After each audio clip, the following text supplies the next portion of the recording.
Hello, welcome to the Beauty is Experience. I'm so excited that you decided to take this course and join us for these lessons. My hope for you as your beauty coach is that the Lord steps in and is your beautifier, that He is the keeper of your beauty, and that you continue to say yes and yes and yes to this journey. So what I am going to do for you is lay out opportunities for you to essentially areas that you can dive in and unpack and grow in your beauty journey.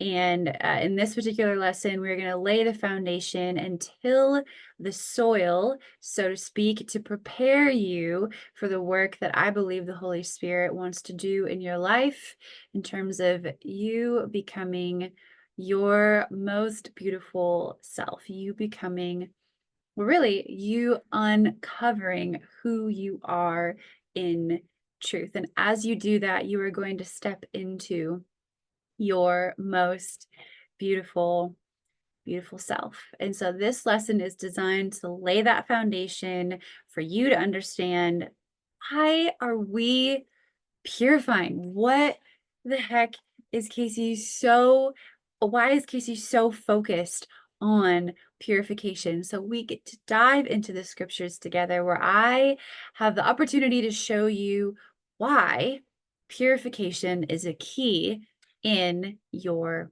beauty journey. So without further ado, we're going to get into the book of Esther. And I do want to paint the picture here of what is going on currently in the book of Esther. So in Esther chapter 1, I do encourage you to read all of Esther on your own time. When you're going for walks, listen to it as you're driving, listen to the scriptures in your morning time with the Lord. Maybe purpose to read one section or one chapter every day, but really immerse yourself in the book of Esther as you are going through this journey here. So may the book of Esther be a compliment to you as you have said yes to this beauty is experience and this beauty is journey. And so in Esther chapter 1, essentially what is going on here is this book, or Esther, exists during a very wicked time. There's a lot of sin in this particular time frame.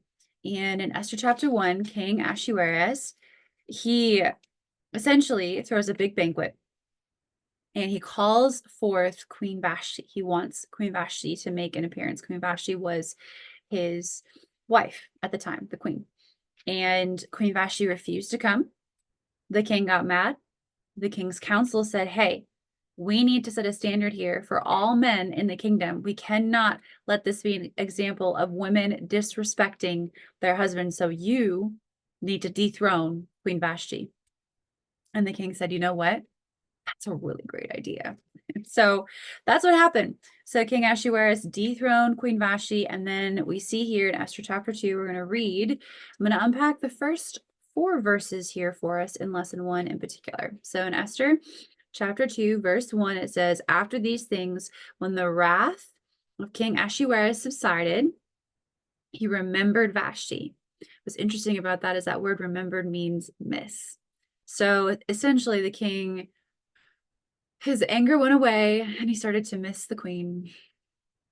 So reading on, it says he remembered Vashti, what she had done and what had been decreed against her. Verse 2, then the king's servants who attended him said, let beautiful young virgins be sought for the king, and let the king appoint officers in all the provinces of his kingdom, that they may gather all the beautiful young virgins to Shushan the citadel, into the women's quarters, under the custody of Haggai, the king's eunuch, custodian of the women, and let beauty preparations be given them.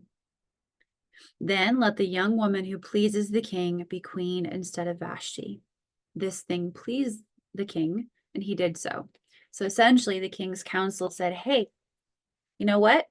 Good job dethroning Queen Vashti and setting a standard of respect in your kingdom. Now what you're going to do is, why don't you just gather all the young women in your kingdom here, bring them on into the palace. They'll be given beauty treatments, and then you can pick the next queen. And the king said, let's do that.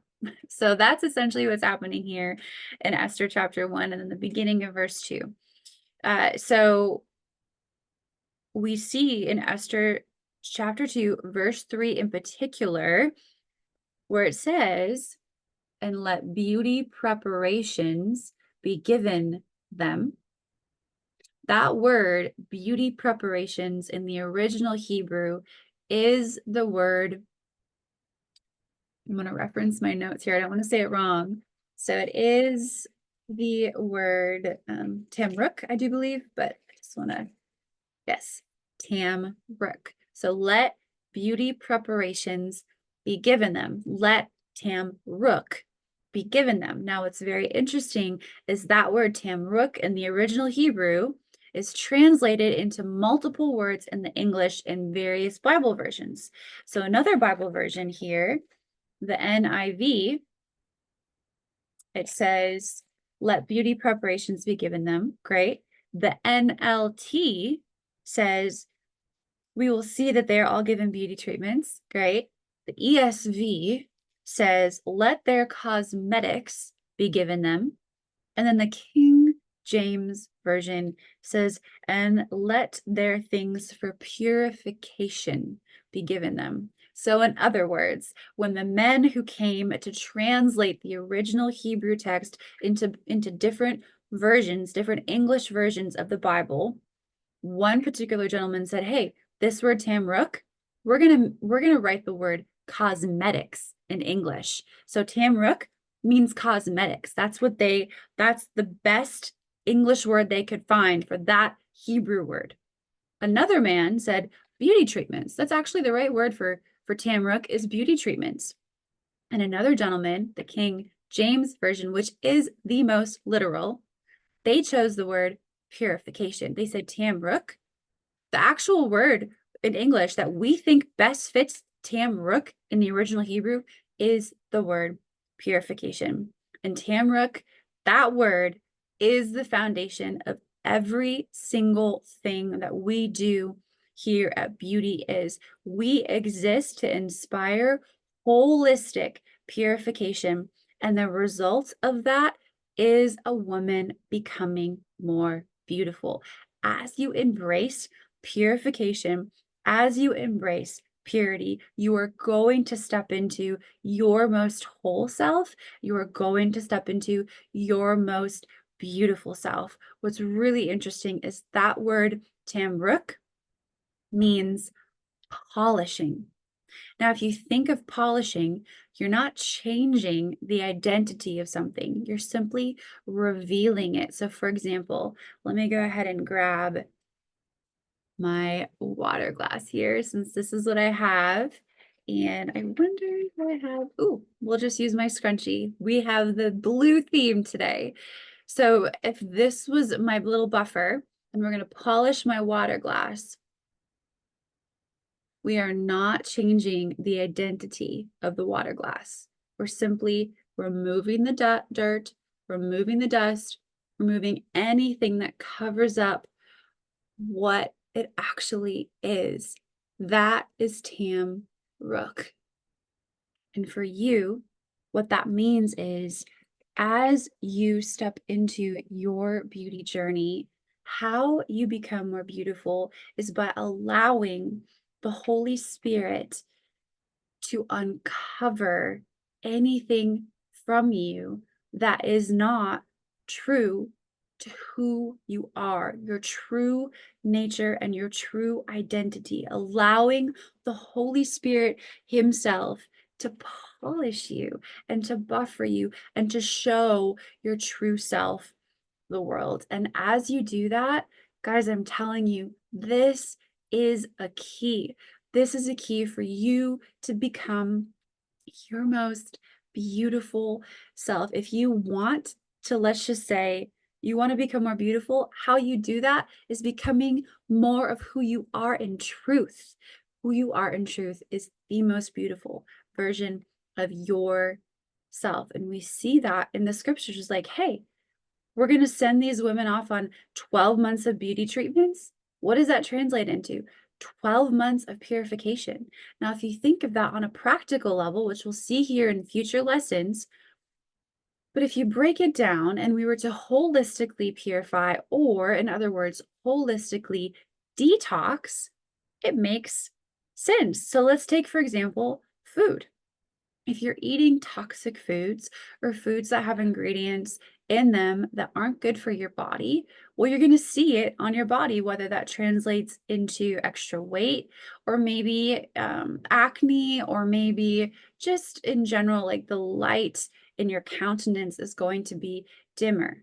However, conversely, if you're eating foods that are alive, that are pure, that are whole, that God intended for us to eat, you are going to reflect that in your literal physical physique. So eating clean translates into beauty. Furthermore, let's say beliefs. If you believe internally that you aren't beautiful, you could be the most beautiful person ever. And, or we'll just say maybe fat. This is a little bit more objective. Let's say that you believe that you're overweight. You believe that you're fat when you're in reality, you are extremely trim and you're extremely thin because you believe that. You look in the mirror and you believe one thing. You're going to show up in that way, subject to that belief. And so when you get around people, you go out in public, you're going to be a little bit more shy. You're going to be a little bit more insecure. You're going to operate according to that belief and essentially hold yourself back, hold your most beautiful self back. And so we want to detox our belief system as well. Acne, going back to skin, there is no acne in heaven. And on earth as it is in heaven, that is our destiny. God is the originator of beauty. And so when we follow his ways and align ourselves with the stewardship of the word of God, I do believe clear skin is a part of our portion as God's sons and God's daughters, purifying our fitness routine, purifying our closets, polishing our presentation, how we choose to display ourselves. Every single area as we detox holistically. The result is, ladies, that you are going to shine. You are going to become your most beautiful self. So I encourage you with that. I charge you with that. I implore you and send you off into the next lesson with that understanding that the foundation of what we are doing in order to become our most beautiful selves is simply to purify. And this is a work of the Holy Spirit, a work of the Lord. Another aspect of this lesson that I do want to unpack before I completely release you is I believe that Haggai, who is entrusted to keep charge over the women, I believe that Haggai is a type and shadow of the Holy Spirit. That word, when he was given charge over the women, that word is yad in the original Hebrew. And that word means to have, to keep watch over them, to protect them, to guard them, and to be their keeper. And so Haggai also gave Esther a tremendous amount of favor, which we'll see later on in the scriptures.